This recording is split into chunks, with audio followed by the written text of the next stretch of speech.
खेल शुरू हुआ है। अभी जो आप जरा राजनाथ सिंह के और इनके सबके बयानात आप पढ़े ना, और ये जो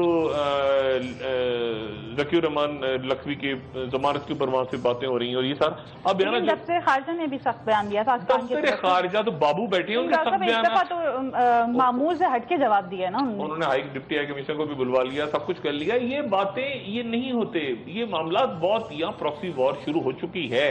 वो मुशर्रफ कहते होगी, हो रही है, साल से हो रही है प्रॉक्सी वॉर और चलेगी और खेल गंदा होगा। अब ब्लैक ऑपरेशन होंगे, ठीक है ना, जिसमें असैसिनेशंस होंगी, ब्लास्ट होंगे, ये पेशावर वाला वाकया और चीजें और गंद होगा यहाँ पे। ये ऐसे कोई स्मूथ नहीं हो रहा कि सब गुडी गुडी चल रहा है और सारे बैठ के एक दूसरे के साथ दफ्तर खारजा ने ये कर दिया तो मुजम्मत होगी नहीं। सब में जॉन कैरी साहब भी तो आ रहे हैं। अब जॉन कैरी साहब तशरीफ ला रहे हैं। अच्छा, अब जॉन कैरी साहब आ रहे हैं पाकिस्तान में और जॉन कैरी साहब अफगानिस्तान भी जाएंगे, वो भी देखेंगे क्या स्यापा हुआ पड़ गया। अब्दुल्ला और अशरफ गनी अभी तक काबीना नहीं बना पा रहे, तो अशरफ गनी उनको आके उनको भी देखना है कि क्या हो गया भाई।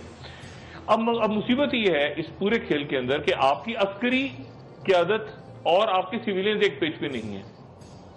आसमा जहांगीर कह रही है कि सॉफ्ट कू हो गया। सॉफ्ट कू से नरम बगावत कह दें या नरम माशाल्लाह कह दें, जो भी कहें, सॉफ्ट कू। ये हार्ड कू भी हो सकता है क्योंकि रियासत मामलात जो हैं वो बहरहाल फौज ने चलाने हैं। फौज के ऊपर प्रेशर, जनरल राइस शरीफ यकीन प्रेशर होगा कि ये क्या मजाक है, ये 150 बच्चे और ये पूरे मुल्क में जो कुछ हो रहा है क्या मामला है, आप उनको मैसेज सही कन्वे नहीं कर रहे। और ये 1 साल से हो रहा है मामला, ये पिछले साल 1.5 साल से मुस्तकिल चल रहा है। आप इसको उस वक्त से शुरू कर दें जब मुशर्रफ साहब के ऊपर गारंटी दी गई थी कि आप मुशर्रफ साहब, ये हमारे सामने सारा किस्सा, अब वो बातें थी ना, जो वाकई जहाज आ गया था, गारंटी वाकई दी गई थी, शहबाज शरीफ, चौधरी निसार, वो सारे हमारे सामने किस्से। फिर जियो का मामला हुआ और दुनिया पैदा हुई, फिर और मामला हुए और दुनिया पैदा हुई, फिर आपने उनकी अफगान इंटेलिजेंस से जाके कुछ और बात की और दुनिया पैदा हुई। आपके लोग मोदी साहब के साथ आपने मामला तय किए, वहां दुनिया पैदा हुई।